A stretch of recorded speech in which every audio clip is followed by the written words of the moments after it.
Amis internautes, n'oubliez pas de liker, de vous abonner et de cliquer sur la note de notification pour ne rien rater.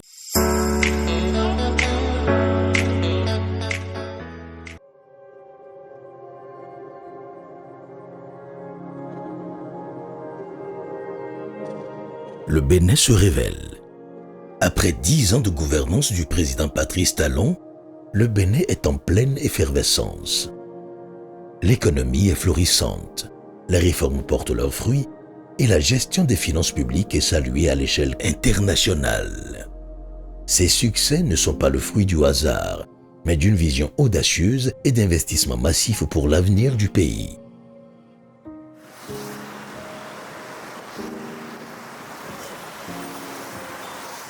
Pourtant, au cœur de cette dynamique, un défi essentiel persiste: garantir la sécurité des biens et des personnes. La sécurité des biens personnes au Bénin était un grand souci. Avant, c'est comme dans les films hollywoodiens où pour peu la police te pourchasse. Aujourd'hui, je crois qu'il n'y a plus tellement ça. Comment maintenir cette sérénité indispensable dans un monde en constante mutation? Nous allons plonger au cœur d'une transformation majeure, celle de la police républicaine béninoise. Une force de sécurité au service de la nation dont l'action quotidienne façonne la quiétude et la prospérité de millions de vies. C'est une réforme mûrie et bien pensée et qui aujourd'hui, dans sa mise en œuvre, donne des résultats. Découvrons comment elle contribue chaque jour à faire du Bénin un pays plus sûr et résolument tourné vers l'avenir.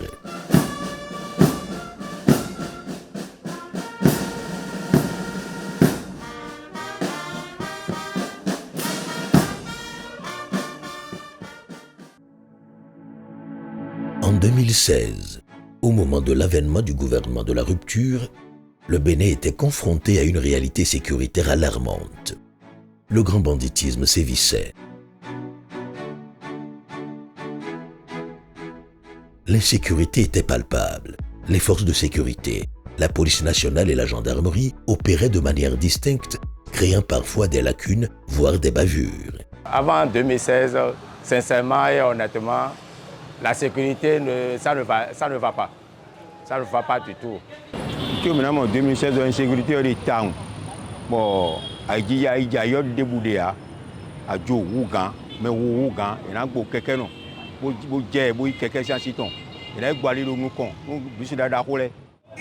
C'était un grand souci. Il y avait eu beaucoup de cambriolages, beaucoup de vols, beaucoup de désordre quand même. Il n'y avait pas la paix du cœur.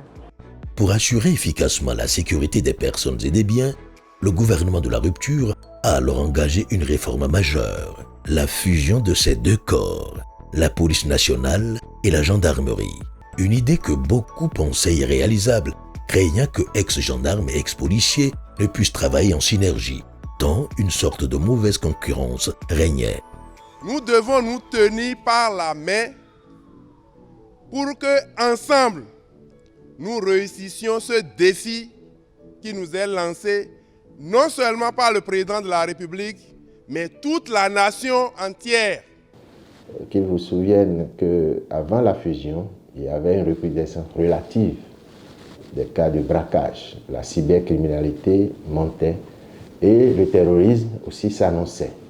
Il fallait donc outiller les forces de la police nationale et de la gendarmerie nationale pour qu'elles puissent faire face à ces défis sécuritaires. Ce qui n'était pas le cas parce que chacune d'elles évoluait dans son compartiment. C'est suite à des constats et à des réflexions d'ordre stratégique que le président a dû prendre cette décision-là devant des constats avérés, des constats réels, à savoir l'inefficacité et les contre-performances des deux anciens corps à trouver solution durable aux problèmes de sécurité que le pays rencontrait et en même temps la volonté de mutualiser, de rationaliser et d'amener un commandement unique à la police républicaine.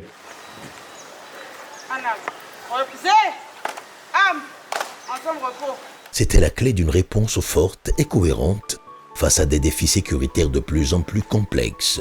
L'expertise en matière d'investigation de la sûreté urbaine, alliée à la capillarité territoriale et à la discipline opérationnelle de la gendarmerie nationale.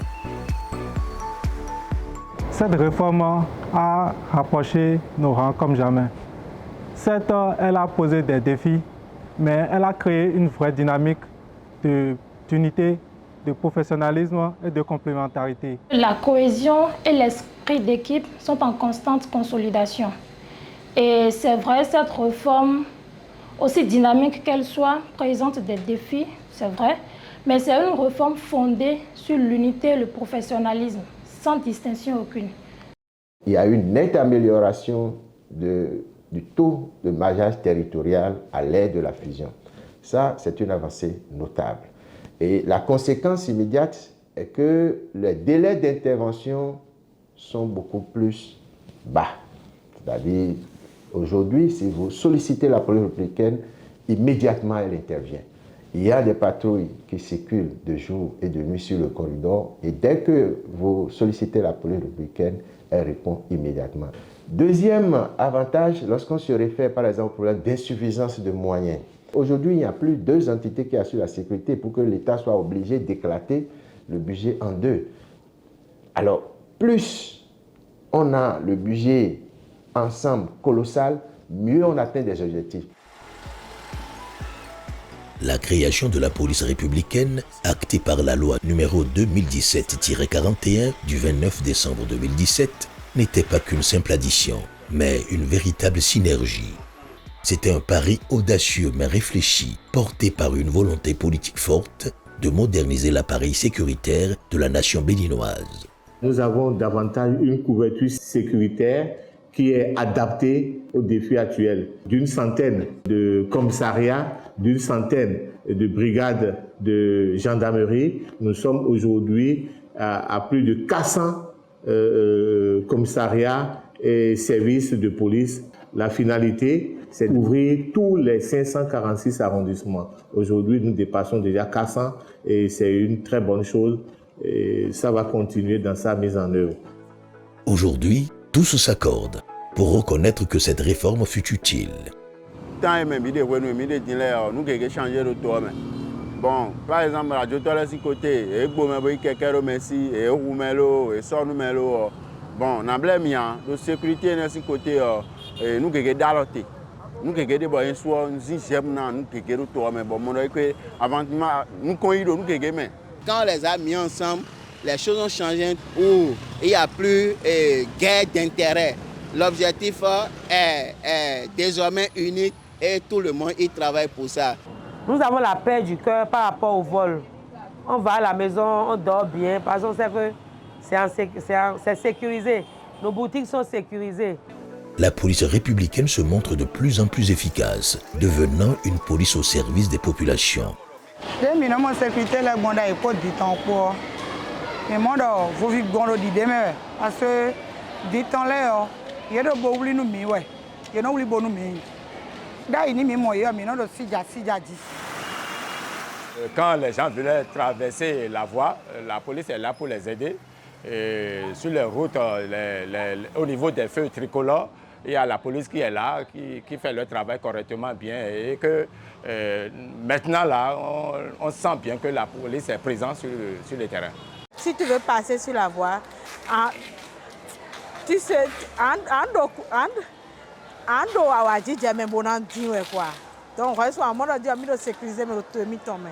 je pense que c'est une réforme utile. Certes, il y a des difficultés, des challenges que nous continuons de surmonter. Et avec le temps, on va certainement parvenir à l'osmose quand on aura fini de régler, de surmonter ces défis. On parle de moins en moins de tracasseries policières, de rançonnement. Nous avons un président qui sait vraiment taper du poing sur la table où quand vous êtes en infraction, vous êtes obligé d'aller au trésor public pour aller payer pour votre forfait. Ou dans le cas contraire, on a même distribué des ordinateurs ou bien des tablettes à ces agents de la police ou sur le champ. on peut vous aider à payer, puis l'argent va directement dans le trésor public. Donc je crois que concernant ces rançonnements, il y a aussi de recul dans une mesure où le gouvernement a mis sur pied des mesures où en cas d'infraction, tu puisses quand même payer quelque chose, mais qui va directement dans le trésor public. Donc, à l'idée, les policiers ne sont pas des dons, mais ils ont dos quelqu'un d'ailleurs. Bon, ils n'ont rien à faire, ils n'ont dos à mi-temps, ils n'ont c'est ouvert et des coups. Je quitte Cotonou pour abonner ou pour Bouéco maintenant. Je suis moins embêté aujourd'hui. Sinon avant, bon, les petits 500 francs, 1000 francs, ne manquaient pas quoi. Il fallait donner au moins 3 ou 4 fois avant d'atteindre Bouéco.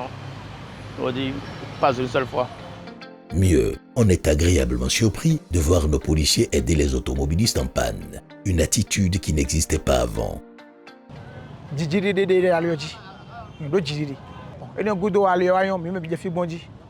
Mais ni goût de dire bébé dion à terre pas nos filles de bonum à mon gâteau à donc à mon chef là quelqu'un doit essayer de rapidement et mes mécaniciens mais il a beau de tout et les on vit on les déjà on les système j'en fais de yon mais monsieur de filer moi de finer. La police républicaine est de plus en plus proche des populations, plaçant la proximité avec le citoyen au cœur de ses missions. Un aspect crucial d'une police devenue communautaire. Déjà avec cette fusion, la collaboration entre agents de sécurité et population est mieux, je crois. Hein. Est mieux. La collaboration est mieux par rapport à avant. Sous le leadership du président Patrice Talon, la police républicaine du Bénin est aujourd'hui une force modernisée, équipée et surtout profondément humanisée. Que ce soit concernant les équipements, les infrastructures modernes ou même la formation, je dirais que ces améliorations ont un impact vraiment positif sur mon rendement et la qualité du service. Parce que travailler dans un cadre social avec le matériel adéquat, sécurisé, non seulement permet de donner le meilleur de moi-même, mais aussi me permet de m'épanouir dans l'exercice de mes fonctions. Ces investissements majeurs ne sont pas de simples dépenses, mais un choix stratégique pour l'avenir de la nation. Il en témoigne de la volonté inébranlable du Bénin d'offrir à ses citoyens une police d'excellence, plus proche, plus réactive et plus efficace. La marche vers l'excellence se poursuit pour un Bénin plus serein. Fini l'époque où les commissariats manquaient de véhicules ou de carburant. En seulement 8 ans, le parc automobile des commissariats a presque triplé. De 98 voitures avant 2016, il est passé à 334 en 2023. Sur la même période, le gouvernement a mis à la disposition de la police républicaine 794 motos contre un nombre insignifiant auparavant.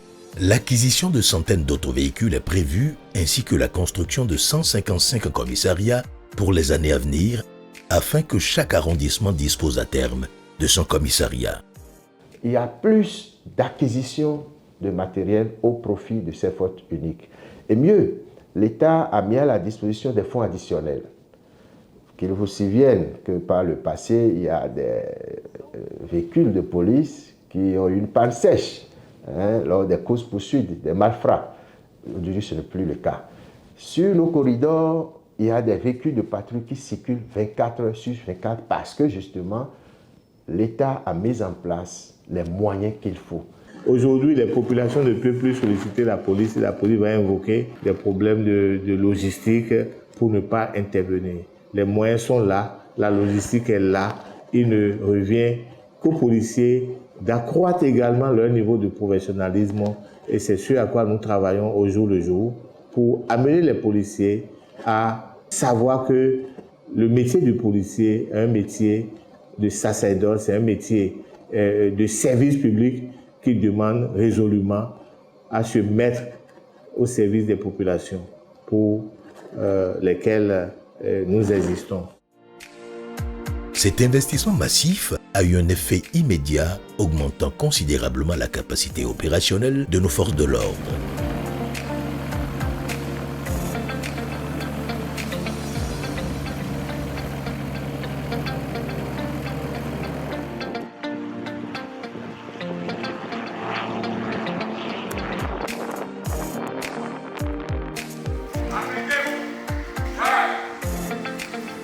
Parallèlement, le renforcement des effectifs a été une priorité. Depuis 2016, pas moins de 5600 nouveaux agents de police ont été recrutés, formés et déployés sur le terrain.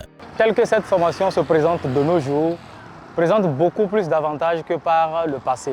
Puisqu'il s'agit d'une formation unifiée, elle nous a permis d'avoir des compétences dans plusieurs domaines, notamment les notions des violences basées sur le genre, des notions sur la cybercriminalité. C'est une formation qui a embrassé en un mot plusieurs dimensions que nous pouvons appeler les dimensions humaines et sociales, et je peux vous confirmer que c'est un véritable pas vers la coproduction de la sécurité. C'est vrai qu'en formation, on nous a appris à faire respecter les lois, mais on nous a surtout préparé à servir la population avec éthique et discernement. Aussi, l'apprentissage des techniques d'intervention et autres a pris pas mal du temps, mais on nous a aussi formés à écouter, à communiquer et à respecter les droits humains dans toutes les situations. Et ce qui m'a le plus émerveillé, c'est cette proximité de la police avec la population.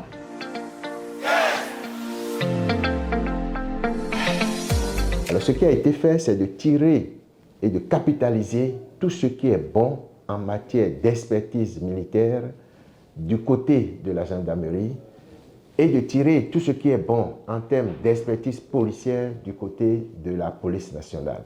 Et c'est ce savant dosage qui a permis d'assurer une formation équilibrée aux fonctionnaires de la police républicaine, et cela leur a permis de faire face beaucoup plus efficacement aux défis sécuritaires de leur temps. Donc la formation unifiée est la stratégie maîtresse de la police républicaine pour atteindre ses objectifs, à savoir garantir la sécurité des personnes et des biens.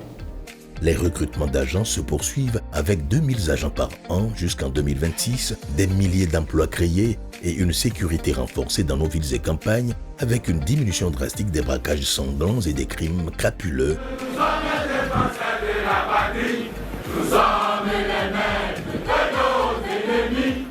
Le succès de la police républicaine béninoise ne se limite pas aux frontières internes. Il résonne au-delà, à l'échelle régionale. Lors du 55e sommet de la CEDEAO, le Bénin a été salué par un exploit majeur. La fluidité de son corridor, reconnu comme le plus efficace de la sous-région. Une prouesse qui ne doit rien au hasard. Grâce à des enquêtes menées auprès des usagers des routes, qu'ils soient béninois ou étrangers, le Bénin a été classé comme le corridor le plus fluide, érigeant le pays en champion de la libre circulation des personnes et des biens. Les corridors du Bénin, avec l'avènement de la police républicaine, leur sécurité a été renforcée et aujourd'hui, de plus en plus, nous avons des corridors sûrs, ce qui constitue, je peux dire, un label sécuritaire pour le Bénin, et beaucoup de pays de la sous-région n'hésitent pas à citer le Bénin comme étant un bel exemple de réussite sécuritaire sur les corridors. Et c'est pourquoi la tolérance, elle est zéro en ce qui concerne les actes de corruption, les actes de rançonnement. La police républicaine se dresse en véritable fer de lance de cette dynamique, au service de la nation et au-delà, prouvant que sans sécurité, aucune croissance durable n'est possible. Le fait que les fonctionnaires de l'ancienne police nationale et les militaires de la gendarmerie soient ensemble, cela permet de nourrir des ambitions qui ne pouvaient pas être satisfaites avant la fusion. Par exemple, la lutte contre la cybercriminalité. Aujourd'hui, on a des institutions dédiées uniquement à cette lutte avec des moyens nouveaux, des moyens modernes. Ces moyens permettent d'identifier, de localiser, d'interpeller les malfrats ou les cybercriminels qu'ils soient. Ça également, c'est une avancée notable.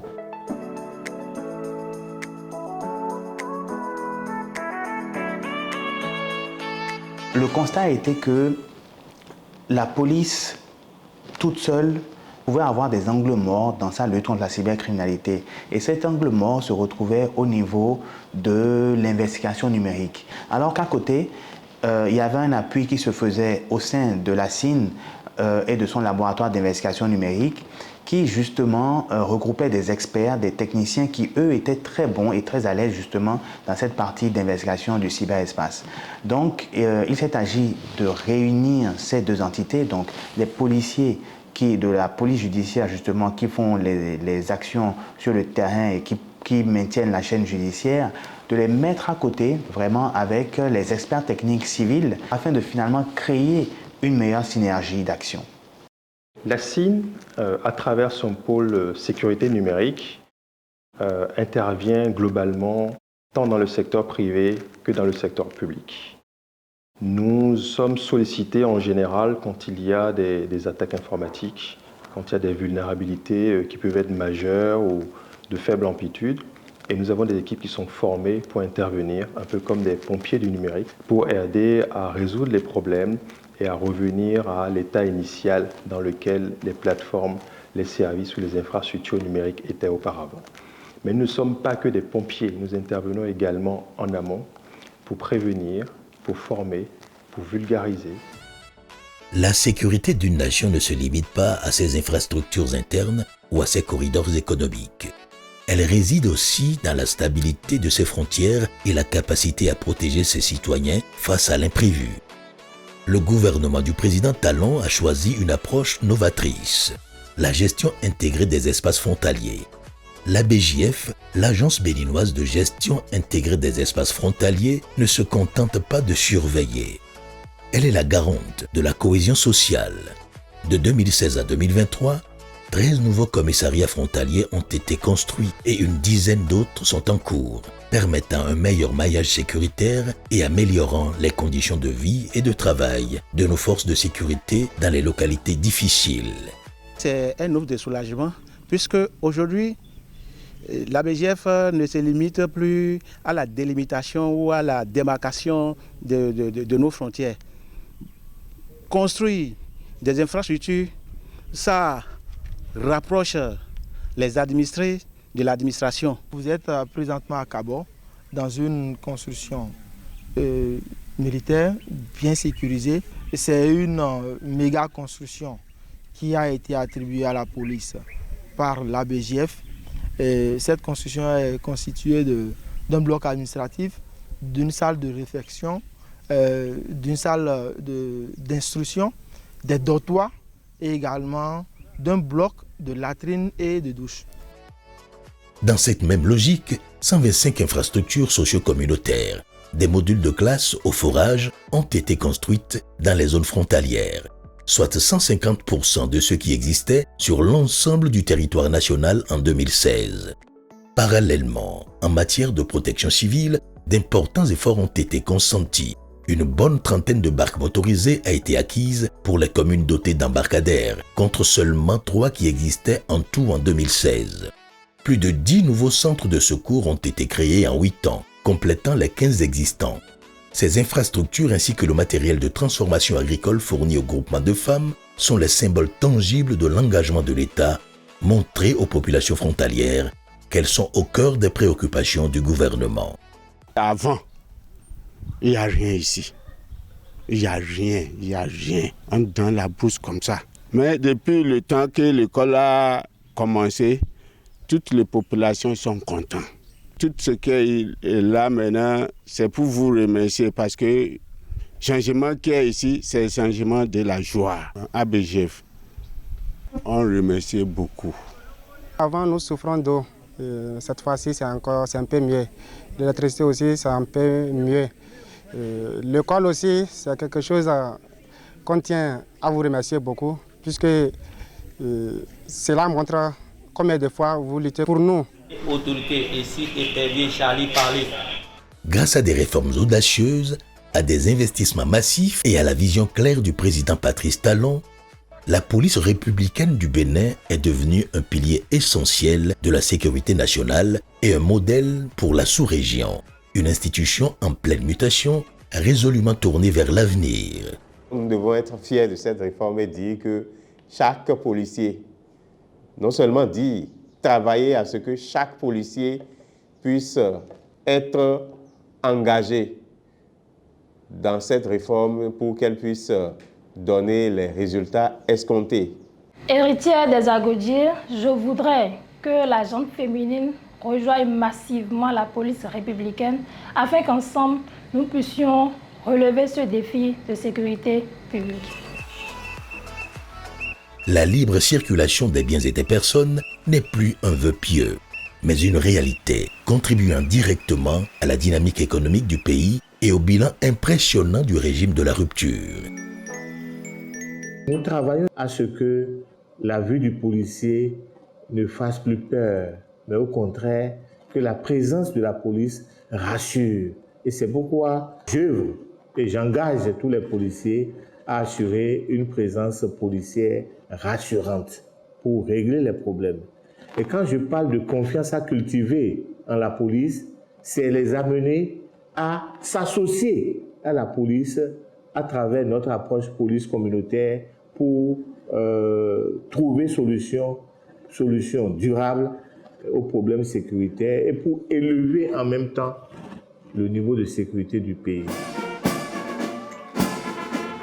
Alors que l'engagement du président Patrice Talon et de tout son gouvernement reste inébranlable, le Bénin continuera de bâtir son avenir. La sécurité des biens et des personnes restera une priorité, garantissant ainsi un développement harmonieux et durable pour tous les citoyens d'ici 2026 et au-delà.